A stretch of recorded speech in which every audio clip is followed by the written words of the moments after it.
Hello à tous et bienvenue sur le podcast Manifeste ta vie avec Sophie Chag. Aujourd'hui, on reçoit Colline avec nous. Bonjour Colline. Coucou Sophie, coucou tout le monde. Je suis trop contente d'être avec vous aujourd'hui. Colline, est-ce que tu veux bien te présenter en quelques minutes pour que les gens te découvrent et sachent Bien sûr. et sentent? Du coup, je m'appelle Colline, je viens de fêter mes 29 ans et j'ai une entreprise de coaching où j'enseigne la psychologie et l'énergétique de l'argent. Donc, je dis toujours que je suis vraiment spécialisée dans la relation d'argent. Donc, j'aide vraiment les femmes, entrepreneurs ou non, hein, à transformer leur relation à l'abondance sans avoir besoin de suivre des stratégies bidons ou de s'épuiser, et on pourra en reparler justement. Et j'ai vraiment décidé d'y intégrer l'énergétique, donc la physique quantique, la manifestation bien sûr, mais également beaucoup les neurosciences. Donc comprendre comment fonctionne l'esprit. Parce que quand j'ai entamé ce processus pour moi-même il y a une dizaine d'années, j'avais besoin de quelque chose de tangible. J'avais besoin de comprendre. Je suis de base quelqu'un de très cartésien, un esprit très logique. Je réfléchis, j'analyse, d'où mes études de psycho aussi. Donc j'avais besoin d'un truc vraiment où je puisse me dire, OK, ton esprit, tu un cerveau, voilà comment il fonctionne, et ensuite, oui, tu peux co-créer avec l'univers. Donc j'ai vraiment lié ces deux choses-là, et c'est vraiment ce travail de fond que je fais avec mes clientes pour vraiment les réconcilier pardon, avec la richesse. Qu'elles puissent s'autoriser à rêver grand, à péter dans le luxe si elles souhaitent péter dans le luxe, à être constamment soutenues par l'argent, à reprogrammer leurs croyances sur tout ce qu'elles ont entendu peut-être durant des années. Il y a tellement de travail à faire autour de ça. Oui, J'entends que tellement. tu as un accent, c'est Belgique. Belgique, Je ok? pensais pas que ça s'entendait aussi fort. Non, c'est pas fort, mais on entend. Et j'avais envie de te dire, de te demander, tu crois que c'est toute la francophonie majoritairement qui a cette vision autour de l'argent? Est-ce que tu penses que c'est une question de génération? Est-ce que tu penses que c'est... Comment tu vois ça, toi? Tu sais d'où ça vient, d'après toi? Et surtout, si dans ton accompagnement, par exemple, qu'est-ce que tu vas avoir en premier? Tu vois, est-ce que c'est le transgénérationnel? Est-ce que c'est les expériences personnelles? Comment tu fais Oui. ça? En fait, ce que je vois vraiment en premier, le transgénérationnel vient ensuite parce que mettre ce mot-là, je me suis rendu compte que beaucoup de mes clientes ne savaient pas, en fait, ce que ça voulait dire, et Ouais. moi-même dans mon processus, je l'ai appris il y a pas longtemps, en fait, et après j'ai fait les liens parce que j'ai vraiment longtemps travaillé là-dessus, hein, ça fait vraiment tellement longtemps, et on vient d'abord mettre en lumière le fait que qu'est-ce qui s'est passé en fait dans votre vie pour que vous puissiez vous dire, OK, peut-être que l'argent c'est mal, OK, peut-être que si je veux plus d'argent, je dois travailler beaucoup, peut-être que parfois je dois avoir une entreprise qui n'est pas spécialement alignée avec moi, mais c'est pas grave parce que je veux faire beaucoup d'argent, donc je me force entre guillemets à faire ce travail-là. Donc c'est vraiment plusieurs croyances qui moi-même m'ont limité aussi, et donc c'est pour ça maintenant que je peux voir, en fait, je sais voir quand une cliente me parle, OK, là, potentiellement, il y a quelque chose qui peut bloquer, en fait, par rapport à ce que tu me dis. Parce que je suis passée par là et j'aurais jamais pu faire ça si j'étais pas passée par là parce que moi, je sais qu'au niveau de ma famille, il y a tellement de choses qui se sont passées et je sais que mes parents ont fait avec les moyens qu'ils avaient, évidemment. Et je les remercie parce que il y a tellement de choses à comprendre derrière la relation à l'argent, et j'ai vraiment cette impression que c'est encore trop sous-coté ou en tout cas trop oublié. J'ai beaucoup de clients qui me disent: «Ton accompagnement, c'est quelque chose de stratégique, c'est quelque chose de business?» Je dis: «Bah non, en fait, absolument pas. C'est vraiment quelque chose à venir mettre en avant avant toutes les stratégies, avant le côté business». C'est vraiment mental, c'est vraiment la foi, c'est la croyance. Qu'est-ce qui se joue en fait actuellement dans ta relation à l'argent et pourquoi aujourd'hui tu sens qu'il y a un blocage? En fait, c'est ça qu'on vient faire, en premier en tout cas là-dedans. En tant qu'entrepreneur, pour moi, c'est la première chose. C'est-à-dire qu'avant de réfléchir à comment je vais vendre, qu'est-ce que je vais vendre, hem, comment je vais me diriger, en fait, un entrepreneur à la base, avant d'être passionné par ce qu'il fait, il est entrepreneur et il doit être meilleur ou aussi bon, du moins, entrepreneur que praticien ou spécialiste et effectivement, j'ai envie de dire que si on est entrepreneur, c'est la première chose à faire. Pour moi, je te rejoins à 100%, c'est 100% ma vision des choses. Avant d'aller regarder, comment vous pouvez mieux vendre vos choses, comment est-ce que vous pouvez en parler sur vos réseaux sociaux, comment est-ce que vous pouvez, créer une offre adaptée. Avant tout ça, le premier travail, c'est l'argent. Mais Oui, c'est même au-delà de l'entrepreneuriat. En vrai, pour moi, et je pense que tu me rejoindras là-dessus, c'est le cœur de tout, allez travailler la relation à l'argent. Parce que vous allez voir que ça va vous faire travailler sur votre relation de couple, ça va vous faire travailler sur vos relations amicales, ça va vous faire travailler sur vos relations avec vos enfants si vous en avez, ça va vous faire travailler sur vos relations avec vos parents, ça va vous faire travailler sur vos relations avec vos frères et sœurs. En fait, dès l'instant où on touche ce noyau-là, de la relation à l'argent, on se rend compte que ça a des répercussions sur chacun des domaines de sa vie. exactement. Honnêtement, moi, j'ai coaché sur, le magnétisme, le leadership, l'intelligence émotionnelle, la manifestation en général, mais là où j'ai vu le plus les gens bouger, c'est quand ils faisaient comme le focus sur leur relation à l'argent. Oui, mais tellement, tellement et j'aurais jamais cru, dans mon parcours, dans tout ce parcours parce que ça fait 10 ans que je suis entrepreneur, on dit que l'entrepreneuriat, c'est une école de la vie. Je suis bien d'accord, mais j'aurais jamais cru lancer une entreprise, donc moi avant j'avais un institut de beauté de mes 20 ans à mes 25 ans, donc je suis restée 5 ans dans l'entrepreneuriat physique, si je peux dire ça comme ça. Je ne m'aimais pas, je ne savais pas qui j'étais. Alors la relation avec les autres, ça allait plus ou moins, mais ma relation à moi-même, c'était catastrophique. Je faisais beaucoup d'argent, il n'y avait pas de problème, mais le seul et unique problème, c'était justement que je faisais de l'argent en m'épuisant, mais tellement. Je connaissais la manifestation, etc., mais je me disais, ah oui, bon, il faut quand même que je travaille. Et j'alignais vraiment des semaines à 70 heures, 70 heures pour les Françaises qui nous écoutent. Et je pensais que c'était ça. J'avais toujours vu mes parents travailler comme des acharnés et je me suis dit, Colline, si tu veux une richesse, si tu veux un certain style de vie, si tu veux une certaine liberté, tu ne vas pas avoir le choix, tu vas devoir travailler dur parce que cette croyance limitante qui m'a bien pourri la vie, eh ben, elle est restée accrochée à mon cerveau pendant des années. Donc, pendant 5 ans, je me suis tuée à la tâche. Et je, franchement, je me négligeais, je ne savais pas qui j'étais. En fait, j'avais tellement confiance en mes compétences professionnelles. Là, j'avais confiance à 100%. Mais l'humaine, la Colline, j'avais aucun amour propre pour moi-même. Et je dis souvent à mon copain, du coup, ça fait 13 ans que je suis avec lui aujourd'hui, je lui disais, mais comment ça se fait que tu es resté avec moi? Je me négligeais moi-même, donc je te négligeais aussi. Pareil avec mes amis. Donc, au fur et à mesure, je me suis rendu compte quand j'ai fermé mon institut de beauté et que j'ai fait ce travail sur moi et puis de coaching que j'ai lancé en ligne, etc. Je me suis dit, mais Colline, en fait, tu es en train de travailler ta relation à l'argent, certes, mais tu es tellement en train de travailler ta relation à toi. Et ça me fait rire parce que quand mes clientes rejoignent mon univers, à chaque fois, elles pensent travailler leur relation à l'argent. Et puis après, elles me mettent un petit message dans le Discord et elles disent, Colline, en fait, je reconnais ma valeur, j'ai confiance en moi, je suis choquée parce qu'en fait, on travaille sur soi. Et je dis, bah oui, en fait. Donc, je dis toujours, c'est un peu de l'arnaque, entre guillemets, parce que je vous le dis pas, en fait, avant de rejoindre mes programmes.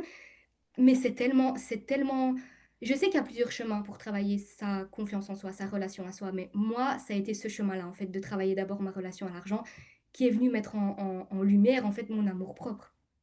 Moi, je te rejoins à 100%. J'ai le même parcours, alors j'ai commencé moins jeune que toi parce que toi, tu es quand même, bon, aujourd'hui, tu es, il y a plus vraiment de différence entre 30 et 45 ans, Oui. c'est pas, tu vois, c'est pas ça, mais 19 ans, Colline, 19 ans, se lancer entrepreneur, il y avait quand même quelque chose à l'intérieur de toi qui était, alors est-ce que c'est, parce que mine de rien, on a 15 ans d'écart, donc est-ce que c'est une question de génération? Moi, à 19 ans, j'aurais jamais eu le courage de me lancer en tant qu'entrepreneur. Et quand je t'écoute, ben, j'ai pas l'impression qu'il s'est passé 10 ans, mais 25 dans ta vie, en fait.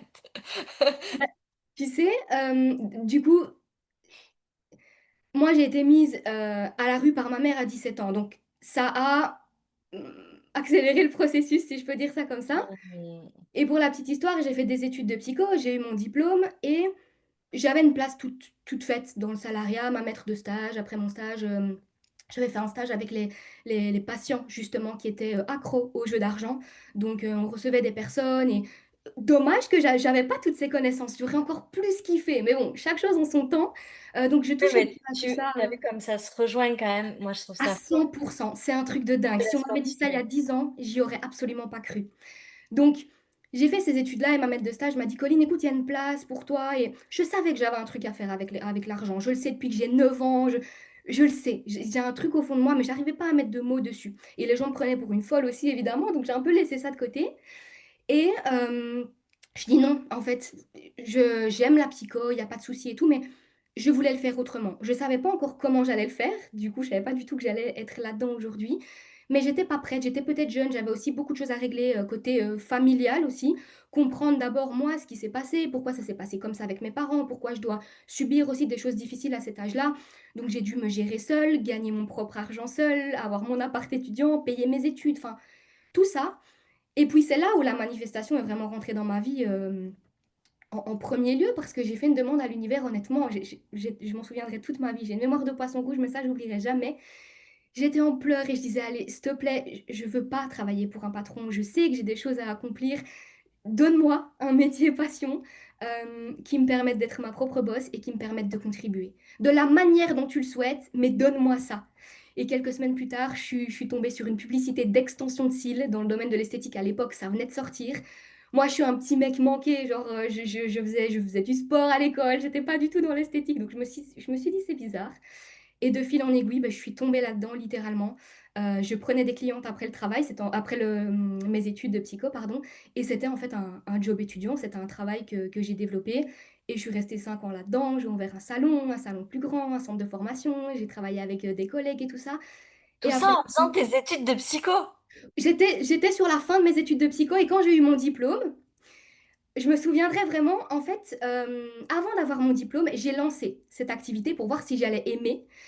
Et j'avais déjà acheté la table, le matériel, tout ça, avant d'avoir été faire ma formation. Donc ma formation était bookée, mais je ne savais pas si j'allais aimer, mais je me suis dit, bah, dès que je reviens de ma formation, moi, ça y est, je prends des clientes et ça y est, on y va, quoi. Et après, j'ai demandé de l'aide à l'État parce que je devais financer ben, déjà mes études, financer mon appartement, ma nourriture, mes charges. Et l'État m'a refusé 3 fois. Et j'ai persévéré, je me suis dit, mais en fait, non, j'ai besoin d'aide, en fait. J'avais une vision, je savais pas où j'allais. Et le jour où, donc c'était quelques mois après, hein, j'ai eu mon diplôme, j'ai ouvert du coup une petite pièce un petit peu plus grande. Ça a été vraiment, je me suis déclarée en tant qu'auto-entrepreneur à 100%. Et je me suis dit, là, ça va être mon métier à 100% parce que j'ai fini mes études. Et je me souviens, j'ai appelé les personnes mon assistante sociale en fait, et j'ai dit, ben, j'ai plus besoin de votre aide. Merci d'avoir financé mes études, mais là, je me gère toute seule. Et à ce moment-là, je générais 500 euros de chiffre d'affaires par mois avec mes petites clientes et mes petits cils. Mais je savais en fait, je le savais. Et puis j'ai adoré, et puis après 5 ans, je me suis dit, t'as fait tout ce que tu voulais. T'as fait même plus que ce que tu voulais. Moi, de base, j'ai toujours dit l'esthétique m'a sauvée. Avec ma famille, j'étais toute seule. Ça m'a sauvée. Je me suis mis à 100% dans le travail. Mais après, je me suis dit, Colline, si tu veux gagner de l'argent, ça va plus être comme ça. J'ai pris cette décision, j'ai posé cette intention et je me suis dit, je sais pas ce que je vais faire. J'en ai aucune idée. Mais si tu veux gagner de l'argent, ça va plus être en générant de l'argent, ça va être en créant de l'argent et en magnétisant l'argent, en fait. Parce qu'à un moment donné, tu sais que tu as un lien spécial avec l'argent depuis que tu es toute jeune. Là, tu as expérimenté pendant 5 ans le fait de travailler comme une acharnée. Tu t'es oublié, tu te connais même pas. Donc maintenant, tu vas prendre le temps de ça, en fait, de faire une année sabbatique, si on peut dire ça, et d'aller encore plus en profondeur parce que maintenant, tu es prête, en fait, à... Alors, pas à aider les femmes en lien avec la relation à l'argent parce que je savais absolument pas que j'allais être là-dedans, mais en tout cas, j'étais prête à quelque chose de plus grand. Waouh, mais quelle histoire, j'adore. C'est Merci. incroyable. Quel parcours. Écoute, ouais, vraiment bravo parce que t'es juste épatante. C'est gentil. Et ouais, bravo, vraiment. Est-ce que, à quel moment toi tu es rentrée dans l'HEMC? C'était où dans tout ça? Dans tout C'était ça. en mai, il y a 1 an et demi. D'accord. Donc, à ce moment-là, donc après justement avoir fermé mon institut, je ne savais pas quoi faire. Mon compagnon était dans les finances, il avait sa boîte. Je me suis dit, ok, je vais me rapprocher des chiffres en fait. Je suis pas en couple avec toi pour rien, t'es pas dans les finances pour rien, on y va. Donc, je connaissais pas du tout, je savais pas ce que c'était. Et ça m'a rapproché de voir des chiffres plus gros, de travailler encore plus ma relation à l'argent. Et puis, euh, j'étais pas passionnée, donc je me suis dit, bah, je vais lancer un business en ligne et je vais accompagner dans ce que je sais faire, donc les esthéticiennes avec le business et les stratégies et développer leur salon parce que c'est ce que je savais faire. Et puis je t'ai rencontré, donc je suis tombée sur une de tes publications et je me suis dit, c'est elle. C'est elle, c'est cette personne qui dit tout haut ce que je pensais tout bas. C'est elle qui va m'apprendre ce que j'ai besoin de savoir en profondeur, en lien avec l'abondance. Et vraiment, Sophie, je te le dis, l'HEMC a changé ma vie de A à Z. Mais vraiment de A à Z, parce que avant de te rencontrer, comme je disais, je pratiquais la manifestation. Mais pas encore comme un vrai état d'être. Je savais que c'était là, que je pouvais co-créer avec l'univers, comme j'ai dit, mais je savais que j'étais soutenue, mais je suis quelqu'un d'énormément dans le contrôle. J'ai fonctionné comme ça toute ma vie parce que je dépendais de moi-même. Donc, chaque choix que je faisais pouvait avoir des conséquences et des conséquences graves, entre guillemets. Donc, j'étais dans la survie constamment. Et le lâcher-prise ou la patience, à l'époque, je ne savais pas ce que ça voulait dire. On sait que le contrôle et l'impatience, ça ne fait pas bon ménage avec la manifestation. Donc, j'ai construit à la sueur de mon front. Et même si l'univers me donnait des coups de pouce de temps en temps, et que j'ai quand même eu tout ce que je voulais, mais c'était dur en fait et je me suis tellement épuisée et si je ne faisais pas, je n'obtenais pas. Et l'état d'être et l'énergie féminine étaient inexistantes dans ma vie pendant des années.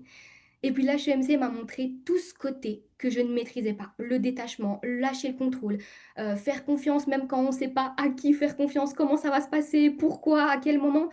Et tu m'as aidé à être tellement plus spécifique dans mes intentions, à comprendre comment tout ça fonctionnait vraiment et comment ça pouvait devenir précis et intentionnel. Et du coup, ben, c'est venu apporter de la lumière en fait avec mon côté psychologie, esprit et subconscient que j'avais déjà.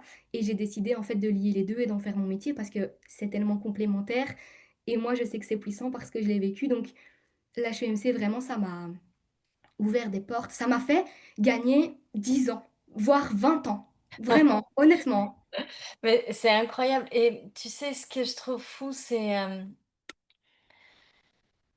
parce qu'en fait, ce que tu fais depuis toujours, c'est de la manifestation, mais avec tellement de traumas, de choses, de circonstances où tu as dû apprendre à compter que sur toi, Oui, hem, que finalement, ton système de protection s'est mis, un petit peu en marche, pas un petit peu, beaucoup en marche et tu as quand même réussi dans un système dérégulé, de survie activé, à rester un pied dans la manifestation oui, et finalement le fait de simplement venir y mettre de la conscience, ça t'a permis de le faire mais,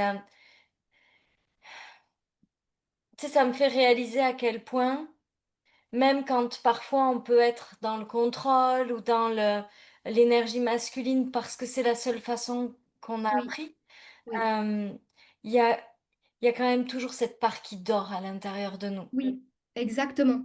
Et justement, j'ai envie de rebondir sur ce que tu dis et de dire à toutes ces femmes qui nous écoutent, aux hommes aussi, s'il y en a, qu'on est toutes destinées à quelque chose, mais souvent, on ne le sait que plus tard. On, on fait avec, comme tu le dis, hein, avec ce qu'on a appris, ce qu'on a entendu, ce qu'on a vu, et on essaye un peu de faire du bricolage avec ce qu'on sait faire. Et après, quand on vient mettre de la conscience sur tout ça et qu'on écoute en fait sa petite voix intérieure et qu'on se dit, comme moi, je me suis dit, je sais que j'ai un truc à faire avec l'argent, je sais que j'ai un truc à comprendre avec l'argent, j'ai été chercher les réponses parce que j'étais ouverte à ça. Et souvent, enfin, même quasi tout le temps, on croit que les épreuves qu'on vit, c'est des épreuves, enfin, on croit que c'est des épreuves, mais en fait, c'est des cadeaux. C'est des cadeaux cachés, comme je le dis toujours, parce que sur le moment, on se dit, mais qu'est-ce que j'ai fait pour mériter ça? Mais est-ce qu'on m'a jeté un sort à ma naissance? Combien de fois je me suis pas demandé ça? Et même quand ma mère m'a mise à la rue, quand mon dossier a été refusé 3 fois pour avoir des aides, quand j'avais besoin de me loger, de me nourrir, de payer mes études, j'ai accueilli aussi des dizaines d'huissiers dans ma vingtaine. Et je me suis dit, mais en fait, c'est venu mettre en lumière. C'est venu mettre en lumière tout simplement ce que tu avais à comprendre, Colline, avec ta relation à l'argent. Le fait d'avoir la boule au ventre, d'aller à la boîte aux lettres, de ne pas décrocher son téléphone parce qu'on sait en fait ce qui se passe au bout du fil, d'avoir que du riz parfois à manger dans son assiette. Je me dis, mais en fait, sur le moment, c'est dur. Mais si on a la foi et une vision, c'est tout en fait. Oui, ce sera difficile, mais je dis toujours, c'est difficile à la hauteur de ce qu'on veut créer, et après on sera juste plus forte en fait pour surmonter ça. Donc c'est le début qui est compliqué en fait. Ce qui est fou, c'est que finalement, tu as traversé les plus grosses difficultés dès ton entrée dans la vie d'adulte. C'est-à-dire, tu as été comme, jetée en pâture dans, toutes les difficultés qu'un adulte pouvait rencontrer, dès l'instant où tu as été majeure.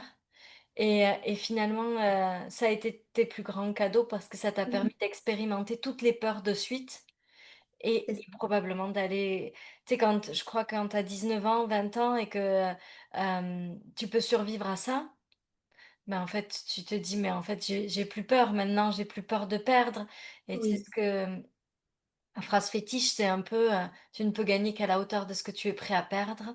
oui, c'est ça. C'est un peu ce que tu as vécu d'entrée, c'est-à-dire: «Regarde, viens, on te fait expérimenter la perte, on te fait expérimenter la difficulté. Si t tu vas l'avoir expérimenté, une fois que tu l'auras expérimenté, tu auras plus peur de le vivre, C'est donc ça. tu vas pouvoir gagner vraiment beaucoup» et en fait, c'est tout ça ton parcours, c'est toute cette expérimentation-là. Parfois, on l'expérimente parce que ça fait partie de notre chemin, parfois on n'a pas besoin de Oui. l'expérimenter, on a juste besoin de libérer cette peur-là. Mais toi, ils t'ont jeté dedans, de suite pour que tu puisses Ouais, aller libérer, tout ce que tu avais à libérer et peut-être pour que tu puisses contribuer, le plus longtemps possible à ça, à cette oui, abondance, de cette façon-là, à cette relation à l'argent. En tout cas, merci Colline Hem, pour ton expérience, pour ton parcours. On va vous mettre, sous cette vidéo les coordonnées de Colline pour que vous puissiez retrouver ses réseaux sociaux, que si, votre sujet en ce moment, c'est d'aller travailler sur votre relation à l'argent, mais, d'un côté manifestation et d'un côté, un peu de la façon, de mon approche, c'est-à-dire, quelque chose qui est lié à l'énergétique, que vous voulez pas travailler votre relation à l'argent, je veux dire, de façon très, classique, mais que vous avez envie d'aller faire un vrai travail en profondeur, ben, comme ça vous pourrez retrouver Colline et vous resterez dans cette ambiance de manifestation